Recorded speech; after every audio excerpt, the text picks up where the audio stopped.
Le salon Animéline, la deuxième édition 2024, s'est déroulée avec un soleil éblouissant, un nombre de personnes qui se sont déplacées supérieur à l'année dernière.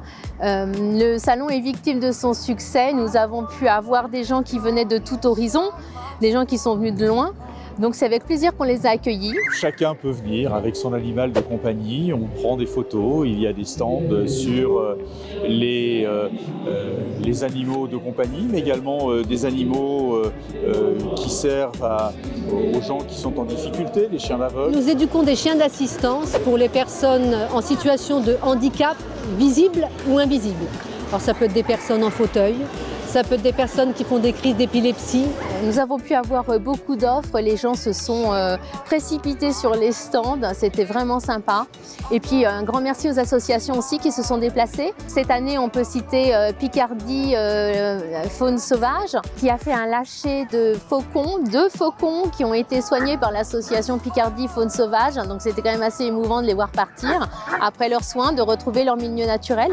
Du coup, c'est très bien organisé, on a eu des plaids pour le coup, même pour le chien. Vraiment, c'est super bien organisé, il y a beaucoup de professionnels. Je suis très content de faire ce salon parce que c'est vraiment très intéressant. De voir plein de gens, de voir les animaux. Au moins la ville fait quelque chose au moins pour les animaux, alors qu'avant on n'avait rien en ville. C'était trop bien, on a vu plein de stands et tout ça, on s'est trop bien amusé. Nous avons pu fêter le départ à la retraite de notre agent, le chien Wolf, qui est parti, qui a fêté son départ à la retraite sur le terrain avec ses collègues.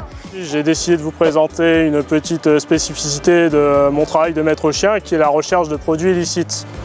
Donc on a travaillé autour d'un véhicule pour montrer un peu les différentes facettes de la recherche, de la manière où le chien va s'y prendre, jusqu'à un marquage final pour nous indiquer la présence d'une matière que l'on recherche. Ça nous permet de vous montrer un peu ce que la mairie nous a permis de faire au niveau opérationnalité, par le biais de plusieurs entraînements différents, et surtout notre travail au quotidien sur la voie publique. Nous avons inauguré une ferme pédagogique qui servira à tous les enfants de la ville du Blanc-Mesnil. Les écoles pourront prendre rendez-vous et visiter cette ferme pédagogique. Et bien c'est parti pour l'inauguration de la ferme pédagogique. Voilà.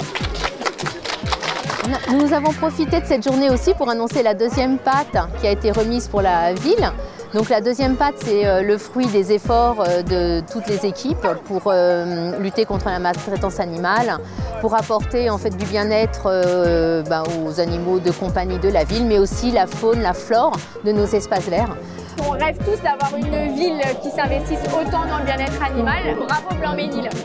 On sait qu'une ville fait ce genre d'animation, c'est qu'il y a forcément une sensibilité vis-à-vis du bien-être animal et de l'animal en particulier. Tout ça a eu lieu grâce à l'investissement des agents de la ville qui ont œuvré toute la semaine pour que nous ayons un salon au top du top.